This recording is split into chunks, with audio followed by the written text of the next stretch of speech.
You know, when companies are getting bought out, one of the things we've had to do is if we're not representing a company, sometimes we'll get retained to do what's called a fairness opinion, which is basically a situation where management that wants to buy the company out will get an independent opinion on whether or not the deal is fair to minority shareholders. Because minority shareholders can sue if a deal is done unfairly. So in order to cover their butts, the board and management will say, let's get an outside independent evaluation. So in that situation, we'll do comps, we'll do comparable transactions, and we'll do DCF, right? So, you know, DCF will be somewhere, you know, wherever it is, you know, and then the comps will be where they are, but it'll indicate a range. So as long as the deal is not outside of this range, you know, then we're good to go. So the DCF may be very far from the comps valuation, as far as the number you get at the end of the day.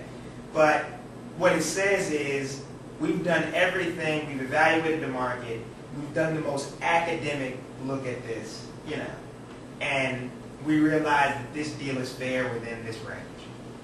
You see what I'm saying? So it's just a tool.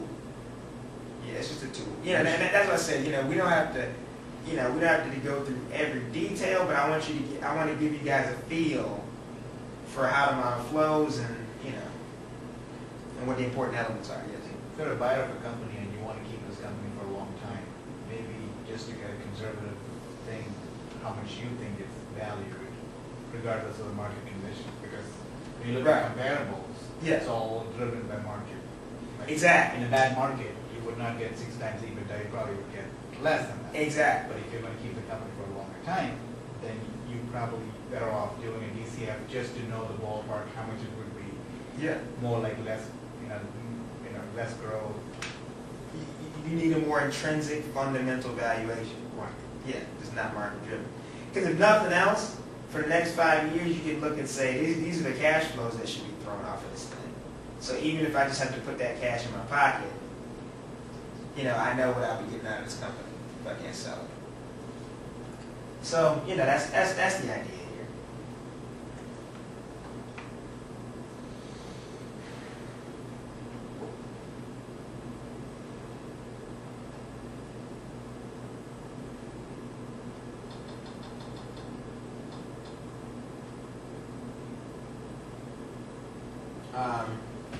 So again, you know, we take, you know, the sum of the present value of free cash flows. We get 2.5 billion roughly. Again, this is a weighted average cost of capital. We assume this to be the long-term growth rate in EBIT. So our terminal value,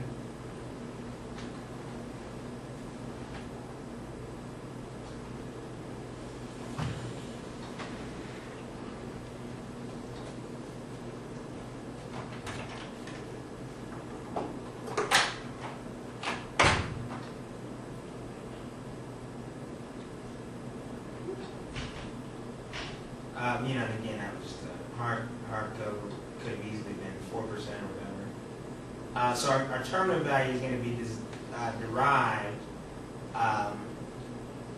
you know, basically, like I said, utilizing the weighted average cost of capital,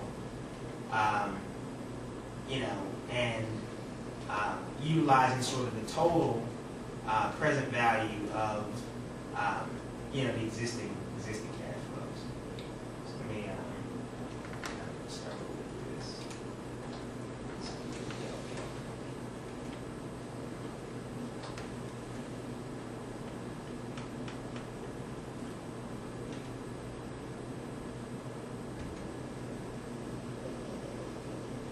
Okay.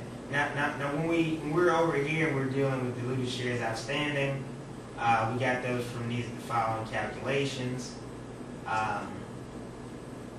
Current share price, basic shares outstanding. You know, we got that from the last count that was made in 2003. We got that out of the 10K, 2002. here we basically just listed out all of the options and their strike prices to see what's in the money, what's not. The ones that are in the money get included in the diluted shares outstanding. The ones that are out of the money don't get included. Because what you have to assume is that as soon as the deal goes off, everything gets converted, right? Because because the stocks are getting, shares are being bought, and so that's going to have an implication for you in terms of the shares outstanding. It's also going to have an implication as far as the cash you get on hand, because you actually get some money in those exercises. Because the shares are the options are exercised and people pay to exercise. So so that alters our shares outstanding to a fully diluted 394.5 million roughly. And so when we roll down here, we just see some basic sensitivity analysis. So we can alter. So, Yeah. do you usually use options for this would be? Well, they have to be included because You would use options rather than just buy the shares. no. Well, you're not here. We're not using options. We're just calculating. What we do is we assume right now there's options that are what's called in the money, which means that the share price is above the strike price for the option. So in that case, now for whatever reason they haven't been exercised. Right. But if a change of control is happening, then they're going to be exercised just in the process. It's like an automatic, And so, because you can't just eliminate those options, Now, things like the ones that are out of the money may be renegotiated or whatever. But, the in the money options, just for simplicity, for our sake, we assume that they all get exercised. And so we just need an accurate number for the shares outstanding. So any shares that could be outstanding, that are likely to be outstanding, we just go ahead and convert them for our purposes in the model. Yeah, so we don't use options as such, but we do have to assume that the ones that are scheduled to be exercised get exercised, if you will. Is that clear?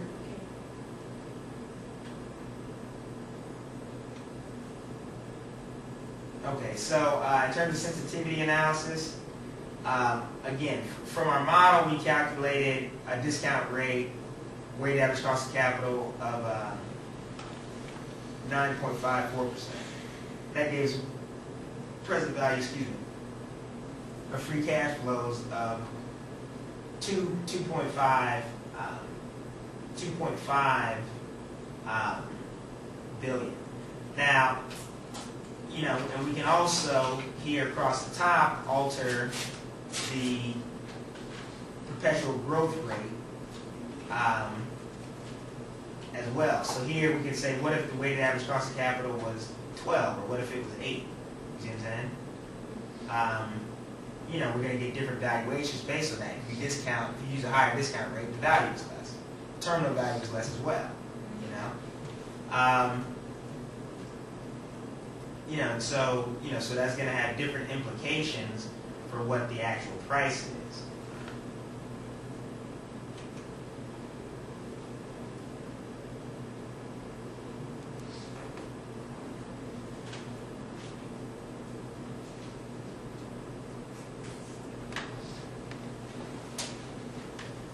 Again, this will give us the same information, but just represented in terms of an EBITDA multiple.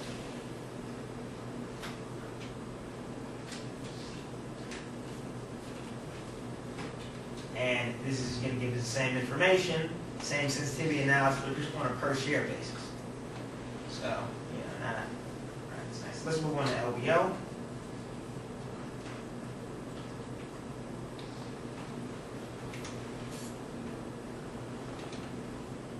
Pull up the other one. Say again? We're going to pull up the other one next.